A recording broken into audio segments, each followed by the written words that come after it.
দেশের ৭ জেলার উপর দিয়ে সর্বোচ্চ ৬০ কিলোমিটার বেগে ঝড় ও বজ্রসহ বৃষ্টির পূর্বাভাস দিয়েছে আবহাওয়া অধিদপ্তর। সেই সঙ্গে দেশের কোথাও কোথাও ভারী বর্ষণ হতে পারে বলেও জানিয়েছে সংস্থাটি। শুক্রবার দুপুর ১টা পর্যন্ত দেশের অন্তত ৭টি জেলার উপর দিয়ে ঘণ্টায় সর্বোচ্চ ৬০ কিলোমিটার বেগে ঝড়ো হাওয়া বয়ে যেতে পারে। সেই সঙ্গে বজ্রসহ বৃষ্টির আশঙ্কাও রয়েছে।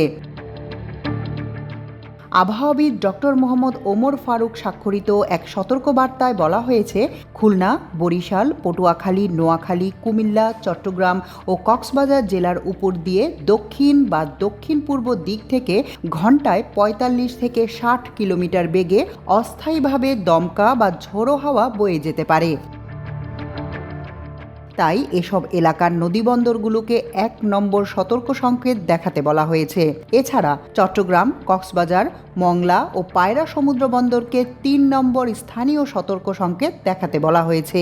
একই সঙ্গে উত্তর বঙ্গোপসাগরে অবস্থানরত মাছ ধরার নৌকা ও ট্রলারগুলোকে উপকূলের কাছাকাছি থেকে সতর্কভাবে চলাচল করতে বলা হয়েছে।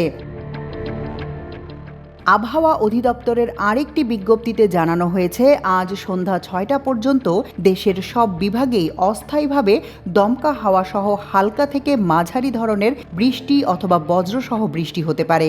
আগামী কয়েকদিন এই অবস্থা অব্যাহত থাকতে পারে বলেও জানানো হয়েছে। বিশেষ করে দেশের কিছু কিছু জায়গায় মাঝারি থেকে ভারী বর্ষণের সম্ভাবনাও রয়েছে। এদিকে বৃহস্পতিবার সন্ধ্যা ৬টা থেকে দেশের বিভিন্ন অঞ্চলে উল্লেখযোগ্য বৃষ্টিপাত রেকর্ড করা হয়েছে।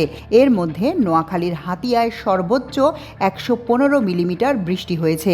এছাড়া পটুয়াখালীর খেপুপাড়ায় ৭৬ মিলিমিটার, খুলনার কয়রায় ৫৮ মিলিমিটার, লক্ষ্মীপুরের রামগতিতে ৫২ মিলিমিটার এবং রাজধানী ঢাকায় ১৩ মিলিমিটার বৃষ্টিপাত রেকর্ড করা হয়।